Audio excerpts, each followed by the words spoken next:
La reverenda Marta Ramírez de Cruz presenta su programa En esto pensar, porque todo lo que es verdadero, todo lo honesto, todo lo justo, todo lo puro, todo lo amable, todo lo que es de buen nombre, en esto pensar.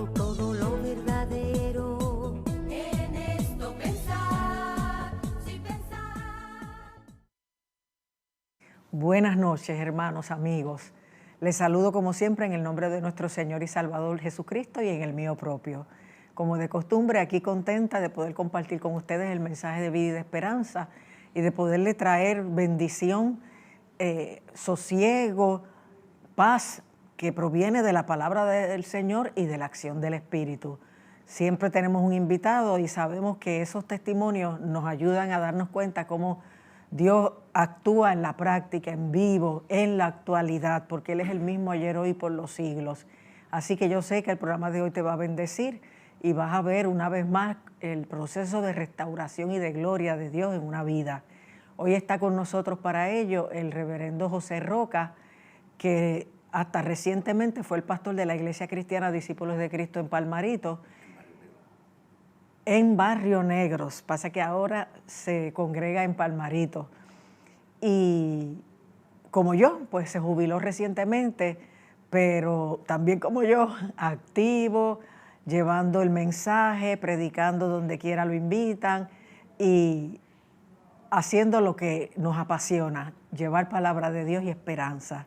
Así que yo quiero que lo conozcan y que escuchen de sus labios tantas cosas maravillosas que Dios ha hecho en su vida y que sigue haciendo, porque el Señor no se detiene. Todos los días le busca, todos los días Él obra, porque sus misericordias son nuevas cada mañana. Así que vamos a conocerlo. Roca, Dios te bendiga, bienvenido al programa. Amén, mi amada compañera Marta. Es un gran privilegio para mí estar aquí en el canal del Milagro. Hace como 20 años atrás tuvimos esta misma conversación y el tiempo vuela. Sí. Ya nos jubilamos y estamos felices de estar aquí para compartir con nuestros buenos hermanos y amigos este testimonio. Y aunque tú viniste al programa hace como 20 años, hay gente que los hemos capturado de 5, 10, 15 años atrás. Todo el mundo no está desde el comienzo. Y entre los testimonios que yo quise que la gente conociera estaba el tuyo, que va a aparecer en el libro que estamos escribiendo, los testimonios más poderosos de la televisión de estos años. Así que cuéntanos en qué hogar tú te criaste, cómo fue tu vida, cómo llegaste al Señor, al ministerio, todo eso que ha pasado todos estos años. Pues mira, mi amada, provengo de una familia de 20 hijos. Wow. Yo soy el menor de ellos. Wow. 5 abortos, 15 vivos, 2 murieron de 4 y según me cuenta mi mamá y mi papá, cuando aquellos murieron de esas edades por las enfermedades que habían para aquellos años 50.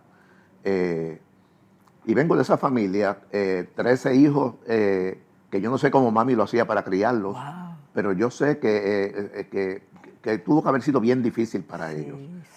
Cuando mami ponía tanta comida, aquello a mí me asombraba, cómo Dios le daba a una viejita que medía 4'10" y papi medía 6'1". Wow. Yo a veces digo, me da coraje. Pues tú salía mami, es una broma ahí. Pero sí que con una sabiduría extraordinaria. Mami era quien llevaba el fuete en la casa. Mami era la que corregía, mami no tenían escuela, pero una disciplina muy rígida, muy rígida. Antes era así. Sí, muy fuerte, muy fuerte. Y en esa familia, pues, aparezco en ese escenario como ella le llamaba y como los viejitos de antes le llamaban, la zurrapa. La ñapa. La ñapa, el más pequeño de la casa, no querían cuenta conmigo. Pero mami me dio a luz a mí cuando ella tenía 49 años. Wow. Bueno, imagínate, 20 barrigas. Sí. En el 1953 yo aparezco en el escenario. Y era el querendón, todos ellos habían nacido en el campo, mami para eso y papi se habían mudado para el pueblo. Papi fue un hombre muy recto, no tenía mucha palabra en relación de la disciplina en la casa, solamente él nos miraba. Él nos miraba y era mejor que a mí me diera 4 fuetazos.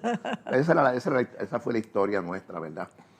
Allí crecimos, ya yo me doy cuenta de que mi papá era un alcohólico que le daban eso que le llamaban, no sé si todavía se llamará así, el delirium tremens, Sí. que era, papi veía, según él decía, él veía la brea enrollándose y corriéndolo, hasta que pues, el médico le dijo, don Amadeo, como se llamaba él, don Amadeo Roca y doña Emilia Rodríguez, fueron los viejos. A mami le decían doña Milla. Y mi papá pues cayó en esa crisis y yo tenía ya como 5 o 6 años. Siempre papi tenía muchas canecas de ron y cuenta de vida había. Un alcohólico extraordinario. También tenía un don poderoso que era maestro de obra, era un contratista. Mira para allá. Esa urbanización Sobrino en Corozal, llegó este ingeniero a Corozal y desarrolló esa parte de los que conocen el pueblo de Corozal, esa área ahí de Corozal. Ese desarrollador creó y contrató muchos contratistas, entre ellos mi papá. Y esa urbanización Sobrino, que lleva el nombre del ingeniero, pues mi papá fue uno de esos contratistas que remodeló aquello en aquellos años. Muy linda la urbanización, ya tiene tantos años. Yo tengo 72, imagínate cuántos años van. Y luego un sacerdote de la comunidad, porque en mi casa fueron siempre bien religiosos. Los sacerdotes, mami le hacía almuerzo en mi casa. Es un hogar de mucha gente religiosa, donde las monjitas iban a casa porque papi también, este sacerdote que se llamaba Padre Mora. Padre Mora contrató a mi papá para que le hiciera esa primera parte del colegio católico. Toda esa parte del colegio católico, mi papá la construyó con sus empleados. Y ahí comencé a desarrollarme. Vi a mi papá en unas crisis bien feas, bien feas. Nací con una rebeldía, Marta. No sé por qué. No sé si fue que fui criado entre viejitos. Yo digo viejitos y yo tenía más 50 y pico de años. Pero fui criado en esa familia con todos estos hermanos. Viendo ese carácter de papi que siempre llegaba borracho a casa. Pasaron los años, yo a los 15, 16, 17 años, pues tenía una rebeldía. Era para la época de los hippies, ¿te acuerdas? Los años 60. Sí. Pues papi decía que todos los que eran pelú, que tenían la melena de pelo, papi decía, esos mazos de homosexuales, él no decía la otra palabra. Digo, no decía esa palabra, él decía la otra, bien vulgar. Y como yo tenía tanta rebeldía con él, pues yo quería hacerle sentir a él que él tenía un hijo homosexual. Yo jamás en la vida yo lo era. Y respeto la posición de cada cual, ¿verdad? Pero yo no lo era. Pero eso le daba coraje a él. Tenía yo mis 17, 18 años, ya estando terminando la escuela superior. ¿No es que te dejaste el pelo largo? Sí, mi melén de pelo ahora no tengo, bendito sea el nombre del Señor, pero cuando llegue al reino de los cielos, voy a tener esa melena maravillosa que yo sé que Dios me la da.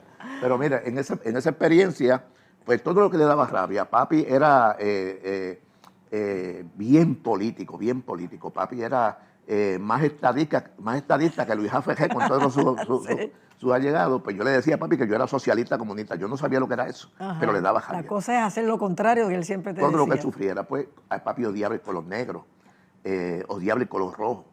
Pues yo conseguía a mi cuñado, que era un pintor exquisito, y mi cuarto lo pinté color negro, completo. Wow. El techo lo pinté lila. Y conseguí a este pintor, se llamaba Pepo, como también me dicen a mí los que me conocen bien de cerca. Y le digo, Pepo, dibújame aquí. Y en una pared, Marta, de todo el tamaño de esa pared, dibujé a una mujer al desnudo, en una posición sexual bien vulgar. En otra pared le dije que me dibujara, quedaron bien, bien preciosas las pinturas, mundanamente. O sea, tenía buen talento. Sí, tenía un arte tremendo. Le dije, en esta pared quiero que me pintes la bandera de Puerto Rico sola, porque papi odia la bandera de Puerto Rico sola. Y en otra pared me vas a dibujar un árbol bien grande de marihuana con todas las porquerías que yo vendía, porque llegué a ser entonces, me convertí en un tirador de drogas en Corozal. Allí creé mi primer punto, tenía toda esa droga ahí metida, ya a los 19 años. Bueno, después que estoy ahí en esa vorágine me acuerdo de mi mamá, que ella le tenía miedo entrar a aquel cuarto, le tenía pánico. Pero no sé si era miedo o cómo yo le saliera. O repulsión por las cosas que se veían allí. Yo prendía la luz normal, pastora, y salía negro y lila.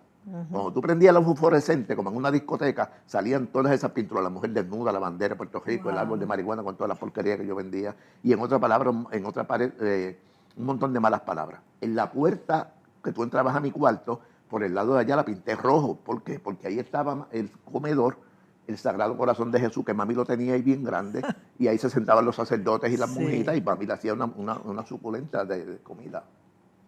Ellos se sentaban, y ahí afuera, Marta, le escribí un montón de malas palabras, palabras bien vulgares, cosas que cuando ellos la leyeran, pues dijeron qué clase de familia es esta, Ajá. ¿verdad? Y qué raro que tu papá no te tumbó la puerta. No sé por qué, Ajá. no sé por qué. Y en esa crisis de mi, eran más bien complejos, inseguridades de mi vida. Pero también era una forma de protestar. Sí, yo O sea, estaba gritando, no sabía por qué. ajá, estabas protestando contra lo que veías en tu papá, contra... Es el alcoholismo. Sí, sí. La cosa es, Marta, que por estas cosas de la vida, en ese ir y venir pasó el tiempo. Entré a la Universidad Central de Bayamón, mientras todo eso ocurría. Allí en la Universidad Central perdí mi primer año, me matriculé con 21 créditos, pasé 3 con D. Una clase con D que eran 3 créditos. ¿Sabes que la Universidad Central de Bayamón era una iglesia que venía de Ponce, Sí. la Universidad Católica, y allí estaban todos los sacerdotes, las monjitas, papi y mami que hicieron que yo fuera allí. Pero yo no fui allí a estudiar. Yo fui allí a vender droga. Allí me monté mi otro punto y me impactó tanto cómo Dios, en medio de una perdición tan grande que yo llevaba, cómo Dios metió su mano en ese pantano, cómo Dios a quien no le pintaban nada, porque era un bambalán en Corozal, un malcriado, un sinvergüenza. La policía me cogió 2 veces, tuve 2 veces preso, Wow. me cogieron con droga y en otra ocasión en un robo en Toalta. Y cómo Dios puso la mirada en ese muchacho. Allí en Bayamón llegó un muchacho, yo siempre digo, de la 26 en San Juan, cuando el pastor de aquella iglesia era don Isidro Díaz, Ah, me acuerdo. y la esposa, que creo que era de Corozal, Doña María. doña María. Y llega este muchacho también a la Universidad Central de Bayamón a estudiar, joven elegante, José Enrique Vélez Díaz, Que era miembro de esa iglesia. de San Juan, discípulo de Cristo. ¿Qué sabía yo de evangélico? En casa no querían saber de esa gente. Los hermanos separados le decían, mami decía, esa gente tiene un libro negro que lo ponen así para que y una cruz cuando tú pasas por la casa de ellos para que pisen todas esas cosas, esos dichos que se decían Sí, antes. sí. Ya eso no se menciona. Ignorancia. Pues en medio de ese muchacho, un día yo veo que José baja a la cancha, pero yo dije, pues esto es un cliente nuevo, no lo había visto nunca por allí. Y José llega y yo le digo, y le dije unas palabras del dialecto que se utilizaba, y le dije, ¿qué quiere? Y me dijo, no, yo vengo a decir cuánto Cristo te ama, me dijo él. Wow. Y me dio un papelito, que es un tratado, yo no sabía que era aquello. Y yo dije, mira, coge el papelito, y se lo estrejé, se lo tiré, y desaparece, porque me está salando esto aquí. Y ahí, pues, ese muchacho todos los días iba insistentemente, Marta, insistentemente, de una forma violenta. La insistencia de Dios encima de mí, a través de él. Ajá. Y como a los 6 meses de esa insistencia, o 3 meses, no me acuerdo bien el tiempo, pero sí que un día él se me acerca y en la última botada que yo le di, que lo mandé bien lejos, le dije, desaparécete porque no quiero, tú sabes, vete, te conviene que te vayas, le digo. Y el muchacho se va, pero antes de ir se vira y me pone los dedos así frente a la cara. Me dijo, ¿sabes una cosa, joven? Que tú vas a ser pastor de la iglesia. Me dijo él. Todo lo que yo tenía en la mano se me cayó. O sea, no solo te vas a convertir, vas a ser pastor. Eso me dijo él. Me profetizó. Ajá. Después de eso, pasaron como casi un año. O sea, se cumplió el año. Y ocurre lo que me ocurrió a mí en mi cuarto. En mi cuarto hay una agrupación de la Iglesia de Discípulos de Cristo en Palos Blancos de Corozal, que es el pastor reverendo Febus, era el pastor en aquella época, año 1973-74. Él empezó allí un poquito antes, que él fue que desde la iglesia de Corozal Pueblo, Febus, que era el presidente de la Junta de Corozal Pueblo, lo mandan allá al campo y levanta esa obra. Qué bien. Y había un avivamiento en los años 70, tú sabes que él había Sí, escrito sí. de eso. En los años 70, un avivamiento poderoso en Puerto Rico. Dentro de ese avivamiento, pues, surge esa iglesia en Palos Blancos. Esa gente tenía una agrupación que se llamaba Voces del Sinaí. Y iban todos los años, los días de Acción de Gracia, se levantaban y lo que le llaman un matutino. Ajá. Iban por las calles, Cantando. cantaban, se amanecían y como era el día de Acción de Gracia ese día, pues se iban después para la iglesia a celebrar el día de Acción de Gracia. Ese día esa gente se pararon frente a la ventana de mi casa. Yo estoy en la embolladera que tengo de droga, cuarto negro, Y a veces yo lo dejaba con la luz prendida porque yo me volaba la cabeza, yo me metía mucha porquería de esa. Y cuando esa gente arrancó a cantar, yo siempre tenía en una mesita de noche que tenía un radio y lo ponía, se llamaba Radio Feeling, que era una emisora de esa chabacana y que siempre estaban con vulgaridades y cosas. Y yo siempre la tenía encendida porque eso me ayudaba a mí también a lo que los demonios se me revolcaran. Ay, Dios mío. Es una cosa bien fea. La cosa es que cuando esa gente rompió a cantar, que es mi experiencia, que cada vez que yo la cuento pues me emociono mucho porque fue una experiencia poderosa. Sí, O sea, única. de esa manera Dios me fue a buscar a mi cuarto. Wow. O sea, no fue que alguien me dijo, no. O sea, Dios mismo se metió allí a aquel cuarto a través de su presencia. Y mientras esa gente cantaban, me acuerdo, cántico celeste en la noche tendrá. Ellos estaban cantando eso. Yo no sabía lo que era eso. Pero ellos estaban cantando ese cántico. De momento, cuando yo abro los ojos, Marta, que yo veo mi cuarto como la luz del sol al mediodía. Wow. O sea, era un brillo. Y yo yo dije...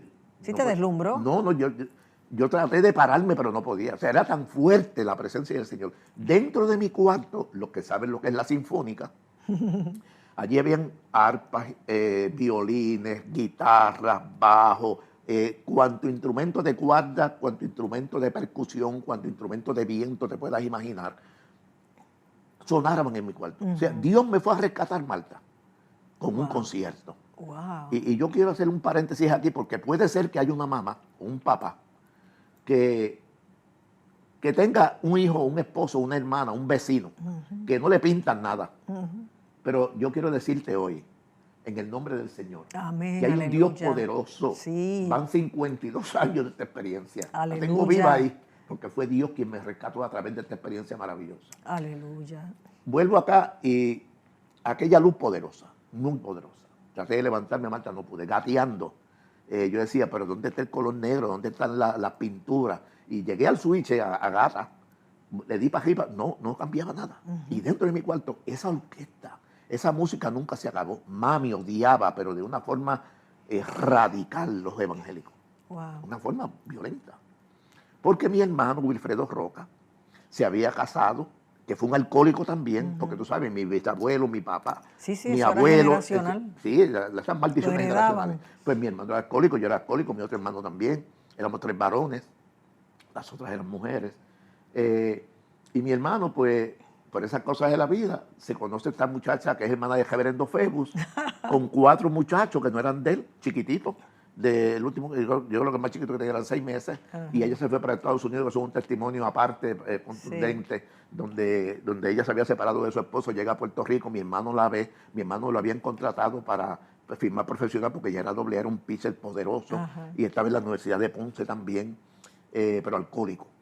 Y él se convierte al evangelio, y esa transformación, mira cómo él me evangeliza. A través de ella se A convierte. través de ella, porque entonces ella se reconcilia con el Señor, de esos Facebook de Corozal, se reconcilia y comienzan a ir a la iglesia Corozal Pueblo, y ahí Facebook se va para Palo Blanco, a levantar esa obra, y ahí ocurre ese milagro para él de transformación. Él no se atrevía de invitarme o hablarme del evangelio, no se atrevía porque sabía lo que yo le iba a salir, pero él fue bien sabio y me dijo, Pepo, la iglesia donde yo estoy yendo ahora, que no me dijo si era evangélica o católica, cantaron unos himnos, pero si tuviera qué cosa linda.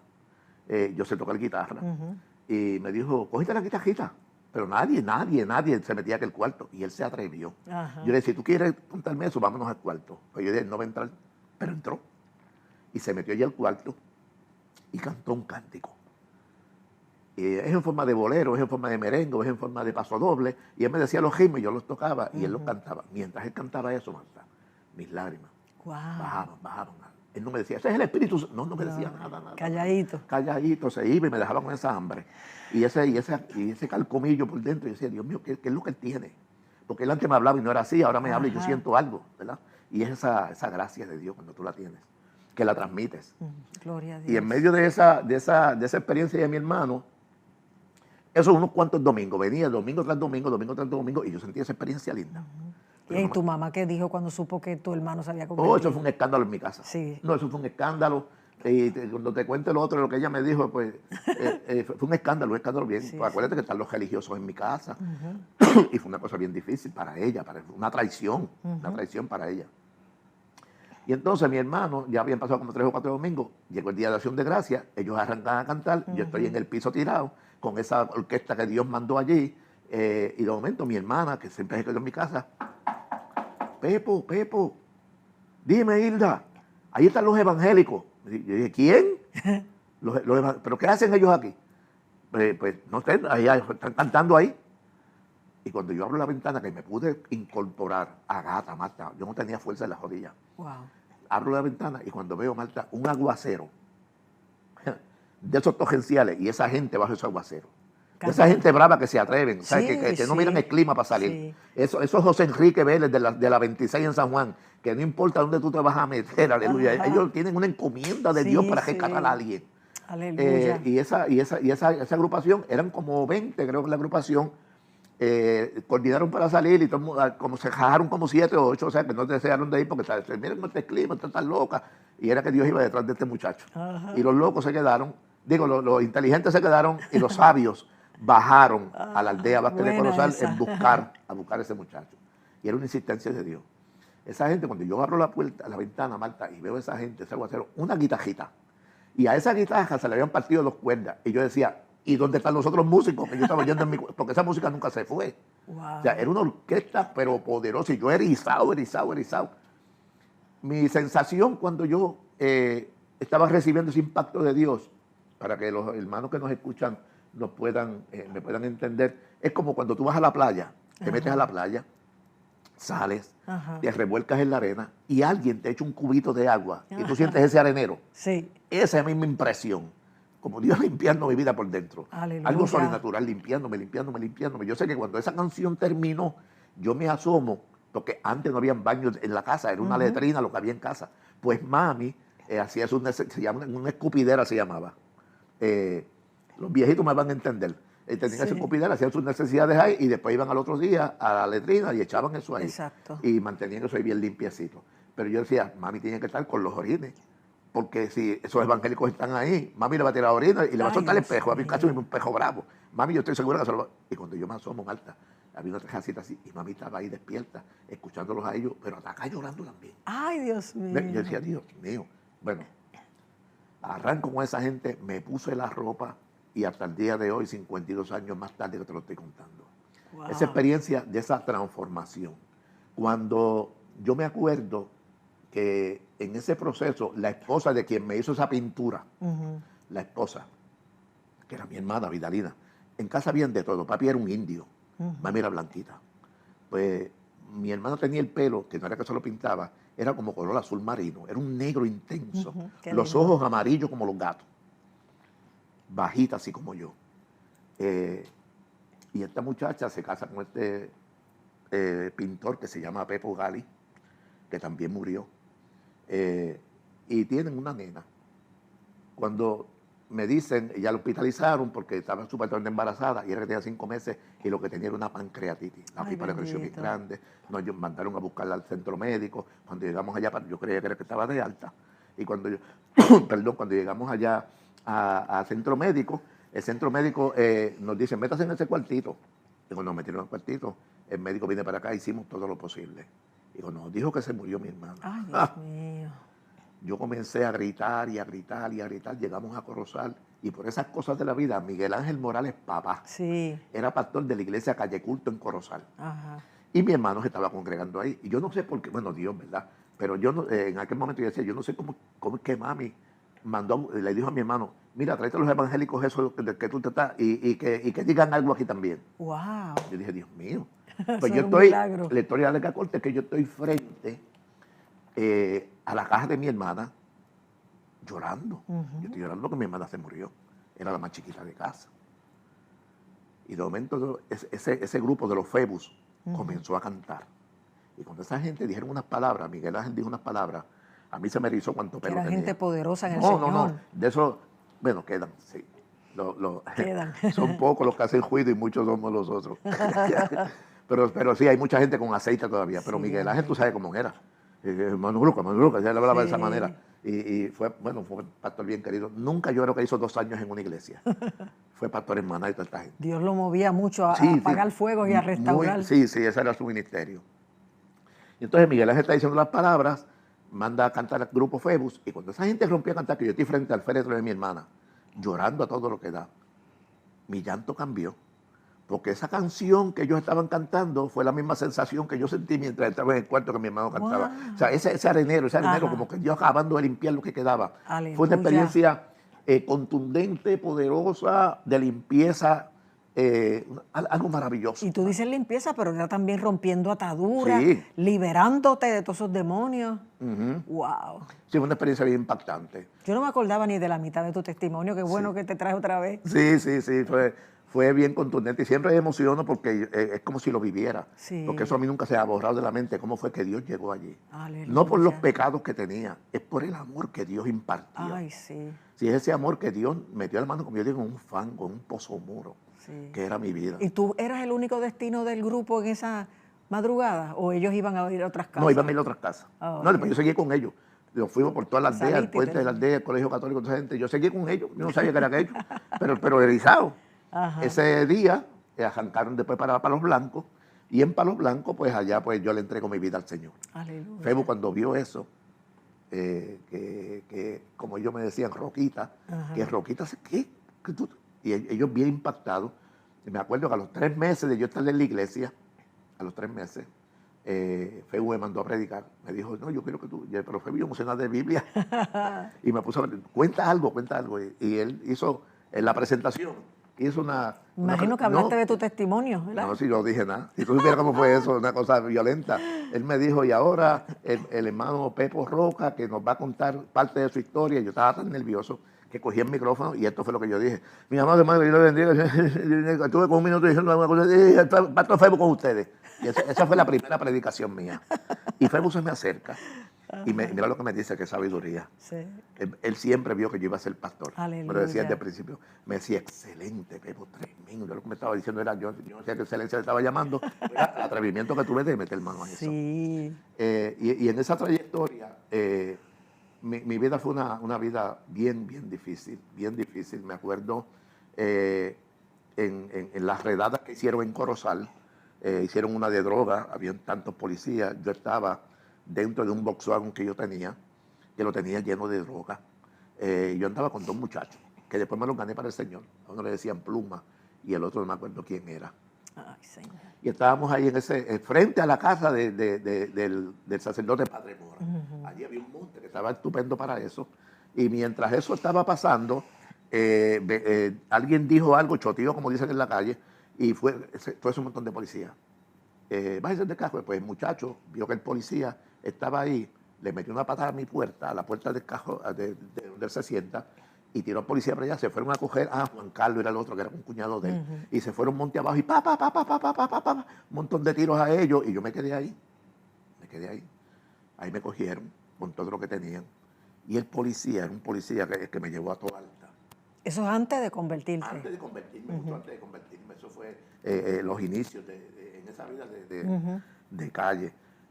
Allá, pues, bueno, mil situaciones. Me busqué un caso con la policía, ya tuve un tiempo en juicios y de cosas. Y después, en otra ocasión, antes de convertirme también, había, pues, en la calle, me fui con este muchacho que se llama Lionel Colón, que también murió. Ese muchacho nos fuimos y yo tenía un galón de J&B más toda la droga que yo tenía. Y fuimos a hacer un jobo en Toa Alta. Íbamos a jobar lechones y para echarlos en mi cajo, fíjate. Y para irnos para el río después a comer carne frita y qué sé yo ni qué. Cuando llegamos allí, en esa delincuencia que teníamos, yo dejé el cajo prendido allí. Fuimos monte abajo con un machete y cuando fuimos a cortar, oímos esos tiros, pam, muchos tiros. Y Leonel me dijo, Joquita, vamos por acá. Yo dije, pero yo tengo el cajo allá arriba prendido. Estábamos bien arrebatados. Y cuando subimos, habían 2 tipos con escopeta y uno con una pistola y otro con machete. Uno de ellos eran los dueños de la finca. Ahí mandaron a buscar la policía. el muchacho que iba conmigo, Lionel Colón, era un veterano de Vietnam, que tenía un por ciento ahí de la pensión que le habían dado. Y en medio de eso, llevan a Lionel al hospital de Toa Alta, allá le entra puño a los doctores a medio mundo, y a mí me mandan para Guaynabo, para la cárcel. Había un recinto allí de Guaynabo, y me acuerdo mi papá, bien avergonzado, mi hermano que era convertido, fue con él, el pintor Pepo Galí, fueron a buscarme, esa vergüenza mía, pero vergüenza, pero también como con alegría, porque ve a mi papá allí sufriendo. Wow. Mi papá conocía a un juez de Corozal, que era uno de los que iba a ver el caso, y por estas cosas de la vida, amistad y qué sé yo ni qué, pues me sacaron, tuve un poquito allí guardando quejas y me soltaron. Y de ahí para que entonces que vino la experiencia, cómo Dios me rescata. Y después que te conviertes, se te quita todo el apetito y el deseo por la droga, el alcohol, todas esas cosas. ¿Cómo fue esa transformación? Al mismo instante, Marta. Wow. Como uno Dios lo hace. Sí, en proceso y en otro lo hace instantáneamente. A mí me lo arrancaron aquella noche. O sea, era como si papá Dios, como cuando tú estás recogiendo la cama y coges la funda de la almohada y la metes la mano, sí, eso me hicieron.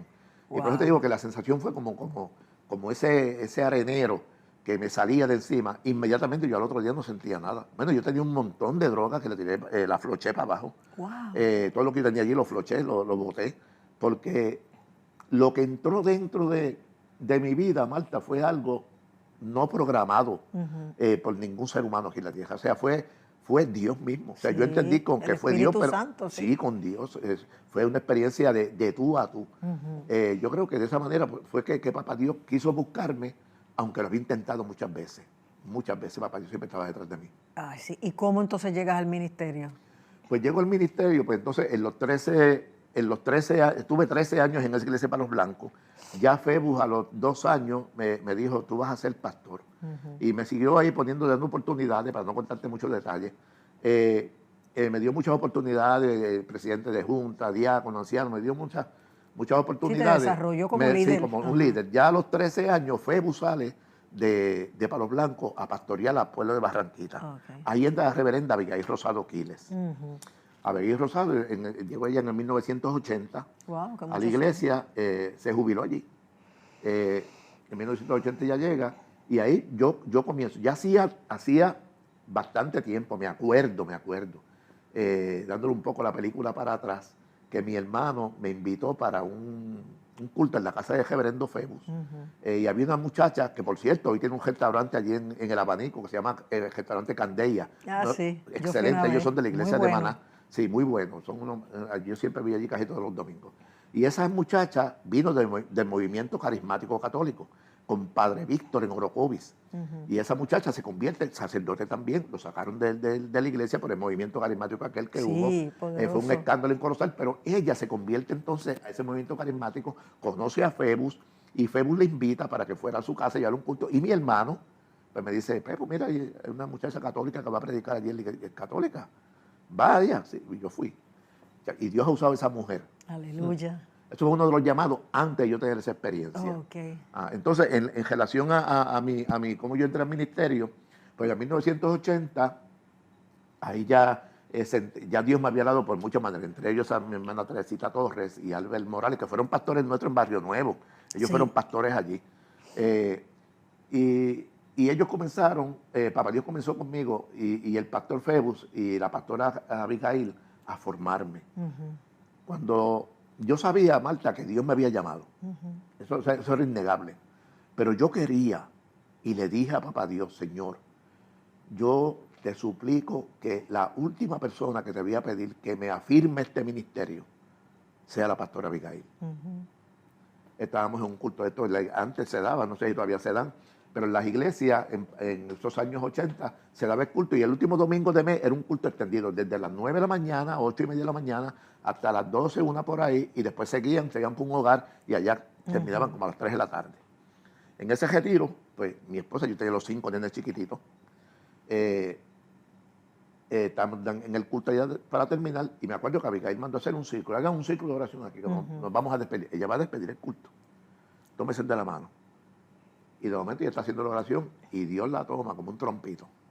Y danzando y danzando y contando y hablando en otros idiomas y qué sé yo, ni qué. Y se me para ahí frente a mí y me dice, presenta la carta, porque yo Jehová te afirmo. Y me dijo un montón de cosas bien lindas. Y allí mismo yo aproveché esa oportunidad para decirle, hoy mismo traigo la carta mañana a la pastora y a la Junta Administrativa para yo solicitar al pastorado en la Iglesia de Discípulos de Cristo en Puerto Rico. Y ahí entro.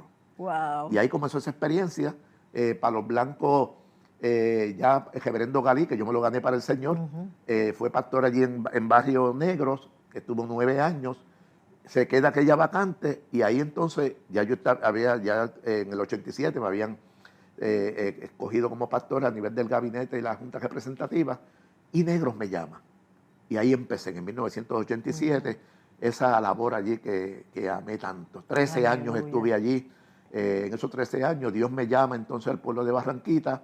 Habíamos comprado un solar maravilloso un poquito más arriba de la iglesia, 2 cuerdas y pico, con idea, porque yo siempre, Marta, tenía en mi cabeza imitar a reverendo Febus, en relación a que él fue un constructor de edificios y de casa y misionero.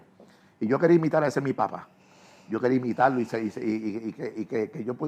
yo quería seguir las pisadas de él.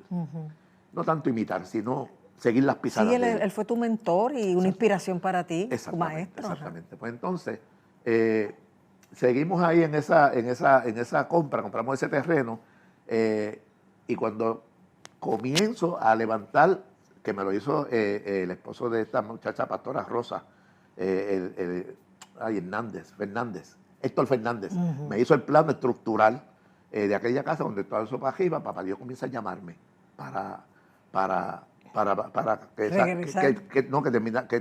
que te había terminado mi pastor en Barrio Negro. Yo decía, Dios mío, en un avivamiento que tenía la iglesia, Marta, un avivamiento poderoso. Yo decía, pero Señor, tú me estás llamando. Pero si ahora es que, tú sabes, esto está creciendo de una forma violenta.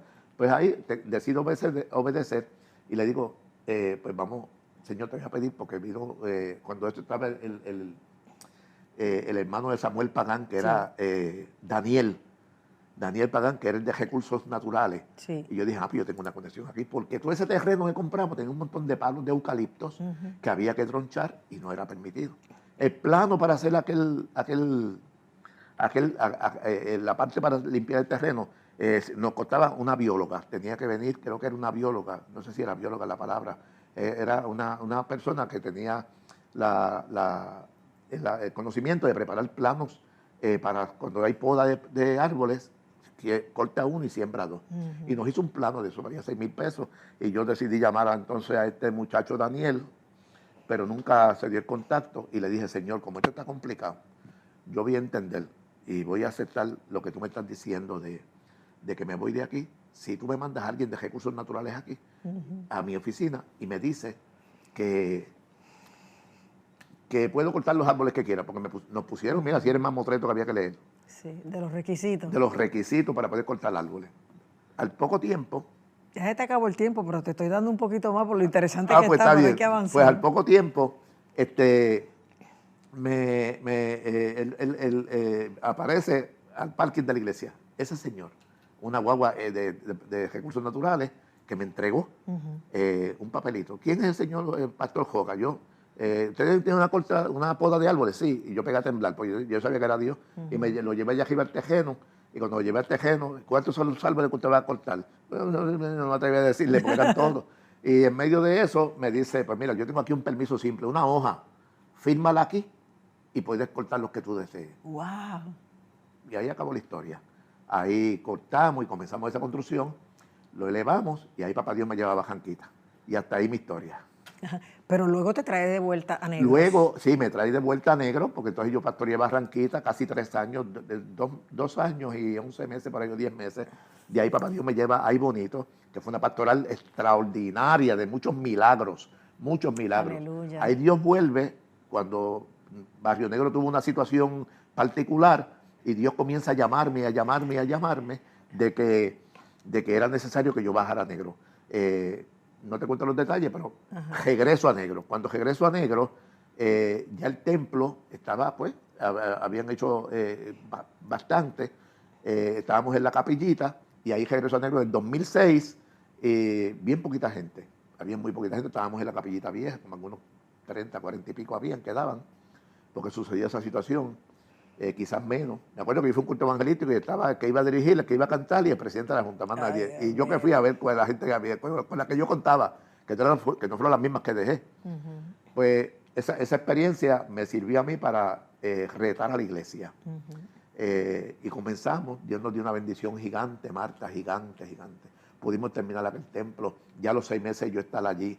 Le metí en la cabeza a aquella gente de la iglesia, vamos a dejar cuanta actividad y no hagamos actividades.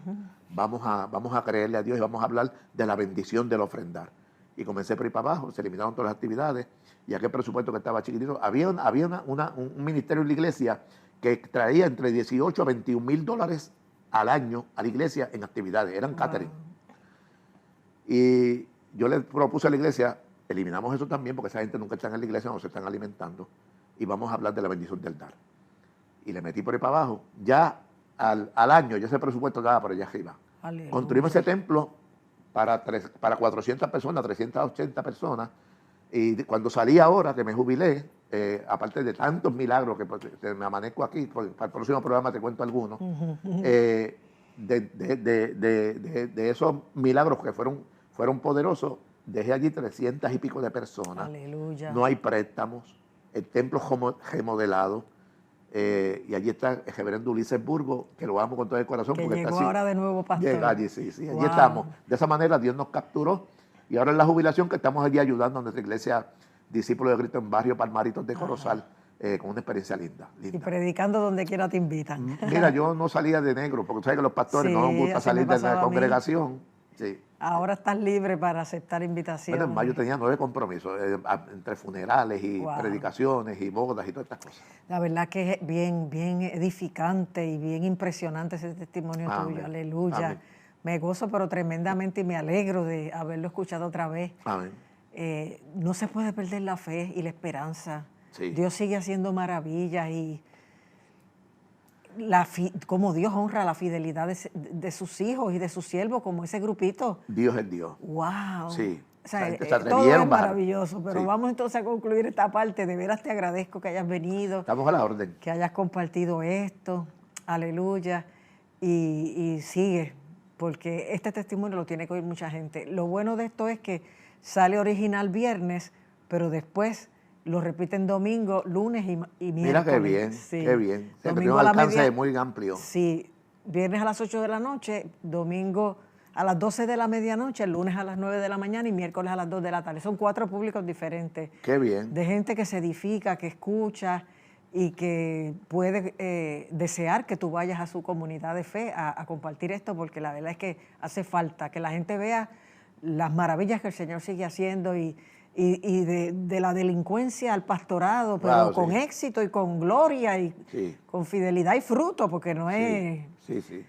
livianito, sino pesado lo que Dios hizo a través de ti, contigo, aleluya. Muchos desiertos. Sí, pero muchas hacia cosas adelante, lindas. hacia adelante. Y te voy a volver a invitar para que cuentes los milagros y todas las cosas que Amén, faltan. amén, seguro que sí. Así que Dios te bendiga y espero Amén. que Dios te siga usando para su gloria. Gracias, Marta, por esta gran oportunidad. Sí, aleluya. Y al público les invitamos a escuchar este cántico especial para después tener unas palabras y una oración por las necesidades de cada uno de ustedes.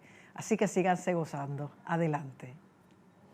Broto de mi alma una nueva canción y pronto el enemigo se confundió. Antes no entendía lo que tenía mi canción, pero alabé a Cristo, allí todo cambió. Pero alabé a Cristo, allí todo cambió. Hey, alábale, que Él es bueno y reina con poder. Alábale, que toda oscuridad tiembla ante Él. No es un cuento, no es un cuento, es mi historia, lo que mi padre me enseñó. Cuando alabé a Cristo, allí todo cambió. Cuando alabé a Cristo, allí todo cambió. Al mencionar su nombre, montañas moverá. Y lo que estaba muerto,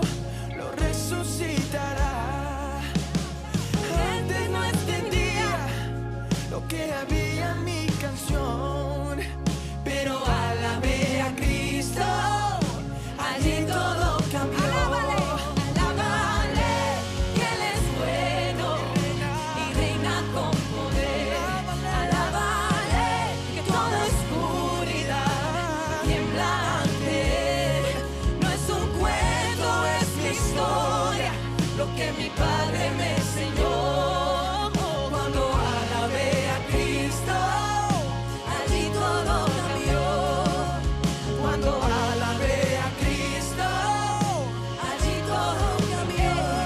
Él me sanó, me rescató, me dio vida nueva, me coronó y me levantó, rompió las cadenas. Una canción de adoración corre por mis venas. Exáltale y vas a ver cómo rompe tinieblas. Él me sanó, Él me sanó, me rescató, me dio vida nueva, me coronó, me levantó, rompió las cadenas. Nueva canción de adoración corre por mis venas. Exáltale y vas a ver cómo rompe tinieblas. Él me sanó, me rescató, me dio vida nueva, me coronó, me levantó, rompió las cadenas. Nueva canción de adoración corre por mis venas. Exáltale y vas a ver cómo rompe tinieblas. Alábale, que Él es bueno y reina con poder. Alábale, que toda oscuridad tiembla ante Él. No es un cuento, es mi historia, lo que mi Padre me enseñó. Cuando alabé a Cristo, allí todo cambió.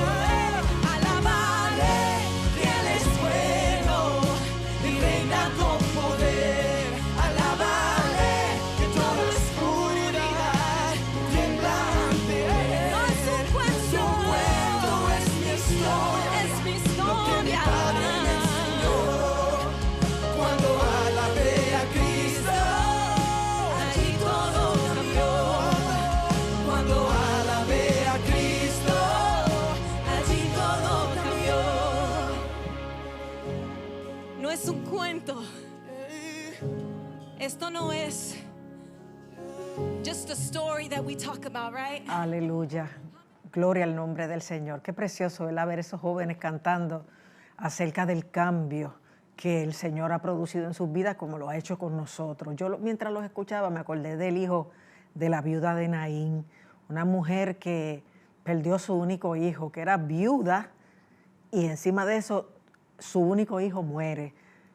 Son tragedias que uno no entiende y cosas que pasan en la vida que uno no puede explicárselas, pero que ocurren y que asaltan a uno con mucha sorpresa y con mucho dolor y con sentimientos de desesperanza, porque en la cultura judía, sobre todo en esa época, la mujer necesitaba un hombre para representarla en la sociedad, y era su papá, su esposo o su hijo varón.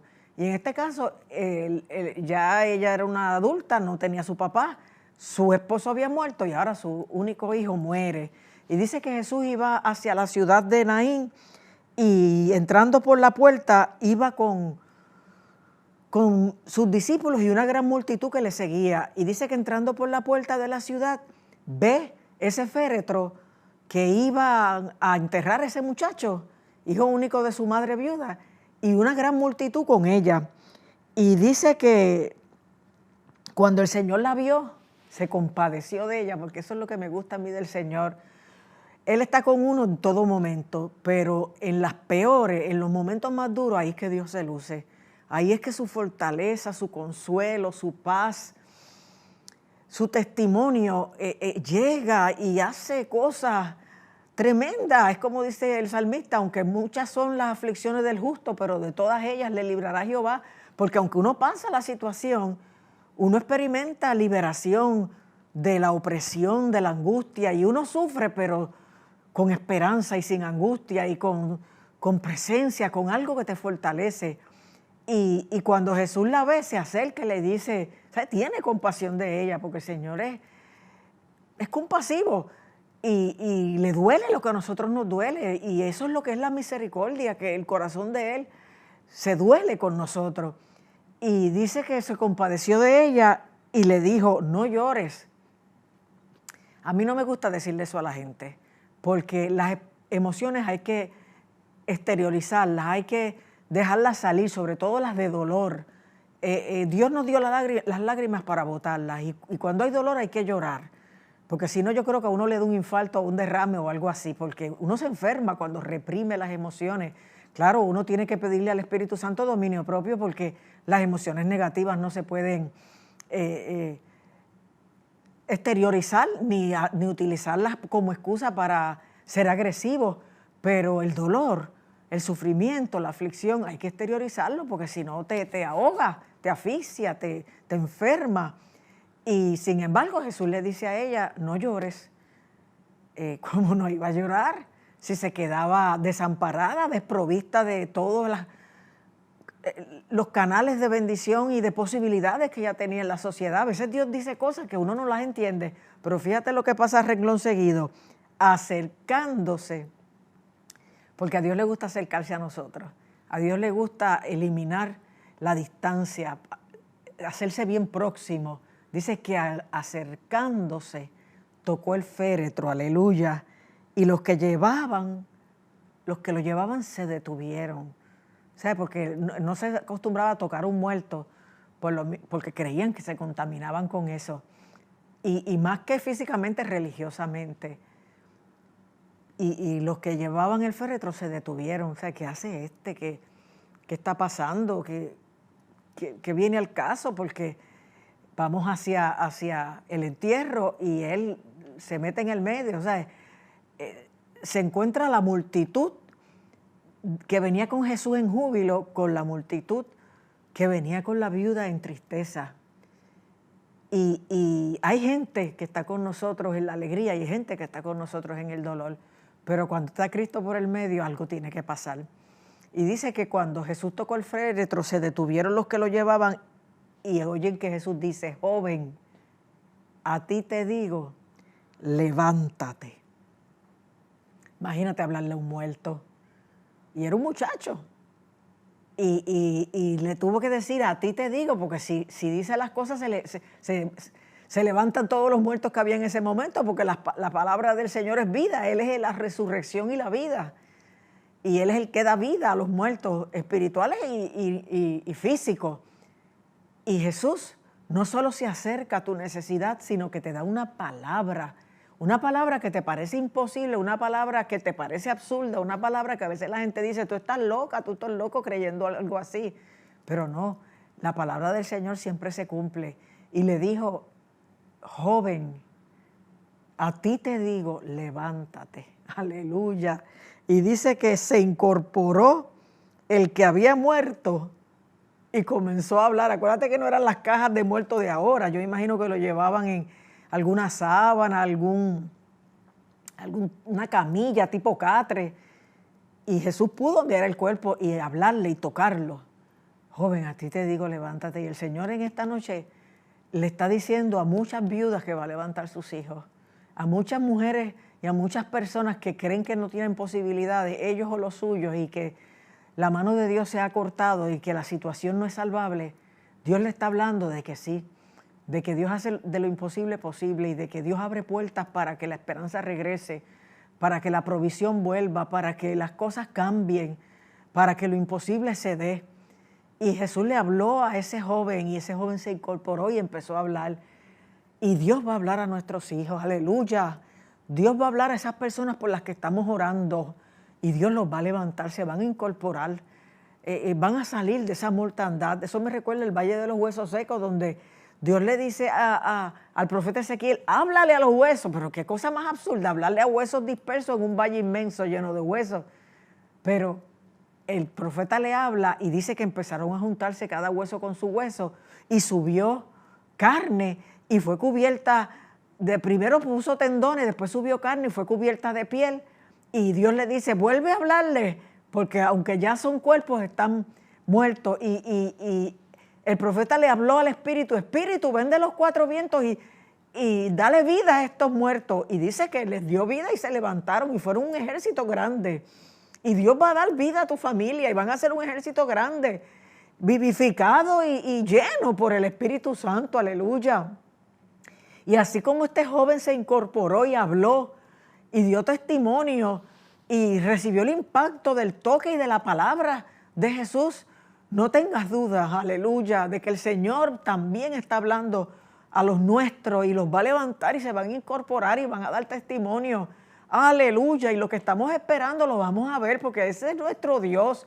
Y Jesús lo hizo entonces 21 siglos atrás y lo hizo 40 años atrás en Roca y lo sigue haciendo porque Jesucristo es el Señor y vas a glorificarle. Fíjate que dice, glorificaban a Dios. Tuvieron miedo, ¿sabes? Aquello los asombró tanto que tuvieron miedo y glorificaban a Dios y decían, un gran profeta se ha levantado entre nosotros.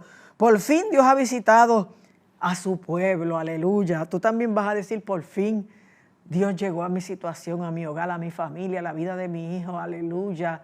Porque Él va a hacer, hermano, Él va a obrar, Él lo está haciendo ya, pero tú lo vas a ver. Porque una cosa es que Jesús se acerque y toque al muerto y otra cosa es que lo levante. Y tus muertos se van a levantar, aleluya. Esas personas que están perdidas en sus delitos y pecados, Dios los va a levantar. Dios les va a dar vida nueva, Dios los va a poner en el ministerio, Dios los va a usar para su gloria y los va a poner a hablar y a testificar. Bendito y alabado sea el nombre del Señor. Y damos gracias a Dios por eso, porque Él nos devuelve la esperanza y porque vamos a ver esos milagros que estamos esperando. Y yo voy a orar ahora para que Dios se manifieste y en tu caravana de dolor te encuentres con la caravana de la alegría, del gozo del Señor y Jesucristo haga su obra a favor tuyo. Oremos. Padre amantísimo, alabo y glorifico tu grande y poderoso nombre. Te doy gracias por tus promesas, por tu fidelidad, por tu poder, por tu amor. Te doy gracias porque tú has hablado esta palabra, porque estás obrando en la vida de muchos familiares e hijos que en esta hora, Señor amado, están muertos en sus delitos y pecados, están hundidos en el fango como roca. Y tú les tiendes la mano y los tocas y los levantas, aleluya, los incorpora, los sacas, Padre Santo, de esos estilos de vida delictivos y negativos, destructivos, y les das vida nueva en Cristo Jesús. Gracias, Padre. Yo hablo la palabra de restauración, de salvación, de sanidad y de liberación para todas esas personas y la de fortaleza y esperanza para los que están orando, creyendo, aleluya, que tú lo vuelves a hacer para tu gloria, Padre. Y esto te lo pido en el nombre que es sobre todo nombre, en el nombre de Jesucristo el Señor, para quien sea la gloria, la honra y alabanza por todas las edades, por los siglos de los siglos. Amén. Aleluya, aleluya. Gracias, Señor. Bien, mis amados hermanos, llegamos al final de otro programa. Nos vemos la semana entrante. Que Dios les bendiga y que pasen muy buenas noches.